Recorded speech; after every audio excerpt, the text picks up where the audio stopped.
Kita semua pasti udah sering denger kan cerita soal 10 orang kusta yang disembuhkan Yesus.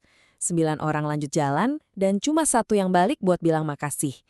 Tapi, gimana kalau ternyata cerita ini bukan cuma soal sopan santun? Gimana kalau ada makna yang jauh lebih dalam tersembunyi di baliknya? Oke, ayo kita bedah bareng-bareng. Jadi pertanyaannya kan gini, kenapa cuma satu yang balik? Dan kenapa dari semua orang justru dia orang Samaria yang notabene dianggap musuh?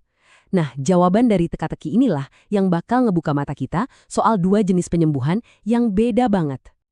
Tapi sebelum kita ngomongin mujizatnya, kita harus paham dulu penderitaan mereka itu kayak apa. Soalnya, ini bukan sekedar penyakit kulit biasa. Ini tuh kayak vonis mati, baik secara sosial maupun rohani. Cuma satu kata ini, najis.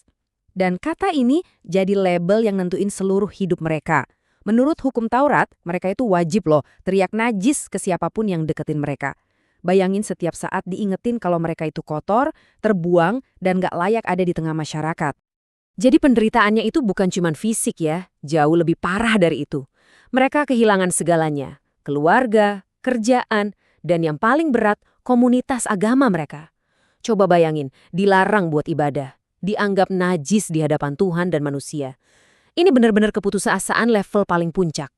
Supaya kita lagi kebayang ya, stigma yang mereka hadapi itu mirip banget loh sama pengucilan yang dulu dialami oleh para penyintas HIV atau AIDS di zaman modern. Rasa takutnya, penghakimannya, isolasi sosialnya, itu sama persis. Dari sini kita jadi bisa ngerasain sedalam apa sih luka mereka. Nah, disinilah ada satu hal yang unik banget, sebuah paradoks. Kelompok ini kan isinya campur-campur. Ada orang Yahudi dan ada satu orang Samaria, dua kelompok yang saling benci setengah mati. Tapi anehnya, penderitaan yang sama-sama ekstrim ini justru ngeruntuhin tembok kebencian di antara mereka. Waktu dibuang sama dunia, mereka malah nemuin persatuan. Oke, sekarang kita masuk ke momen pertemuan mereka sama Yesus.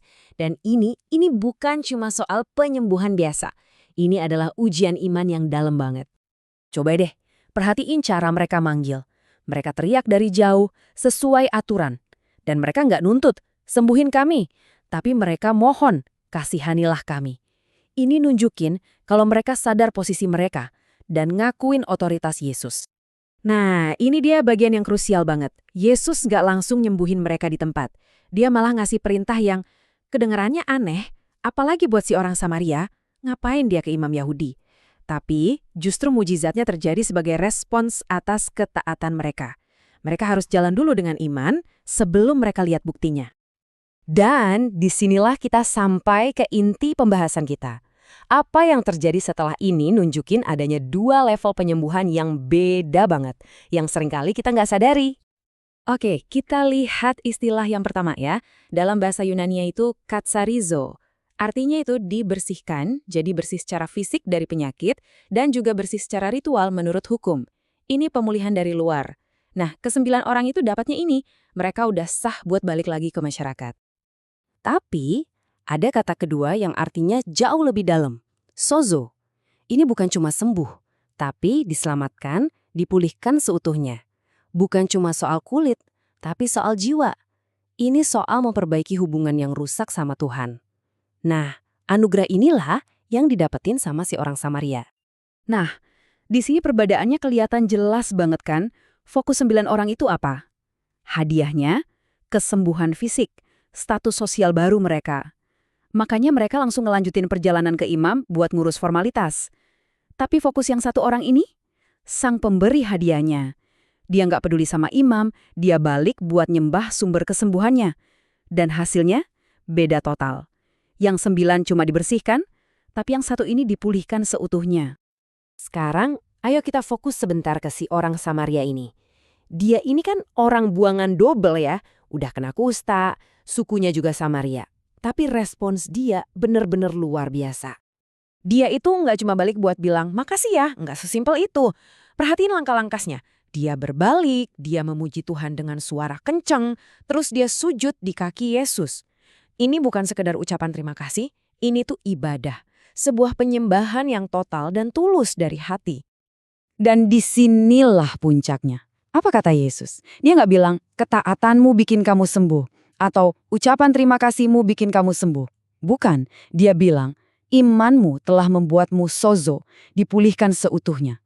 Iman dia yang sifatnya relasional, yang nyari hubungan, itulah yang ngebuka pintu ke pemulihan yang paling dalam. Oke, terus apa hubungannya buat kita sekarang? Ternyata kisah kuno ini justru jadi cermin yang menantang cara kita ngelihat iman dan hubungan kita sama Tuhan hari ini. Jadi dari cerita ini kita bisa lihat ada dua model iman. Pertama, iman transaksional, kayak yang 9 orang itu punya. Mereka ngelihat Tuhan sebagai alat buat dapetin berkat. Pola pikirnya, aku berdoa, aku taat, aku dapat yang aku mau. Nah, yang kedua, iman relasional, kayak si orang Samaria. Iman yang nyari Tuhannya, bukan cuma berkatnya. Karena bagi dia, hubungan dengannya itu sendiri udah jadi hadiah terbesarnya. Dan pada akhirnya, kisah ini ninggalin kita dengan satu pertanyaan yang nusuk banget. Dalam hidup kita, waktu kita berdoa, waktu kita minta sesuatu, apa sih yang sebenarnya kita cari? Apakah kita cuma ngejar berkatnya, kesembuhan, kerjaan, solusi masalah, atau kita benar-benar nyari Dia, sang pemberi berkat itu sendiri? Karena jawabannya bakal nentuin apakah kita cuma akan dibersihkan di permukaan, atau benar-benar dipulihkan seutuhnya sampai ke dalam jiwa.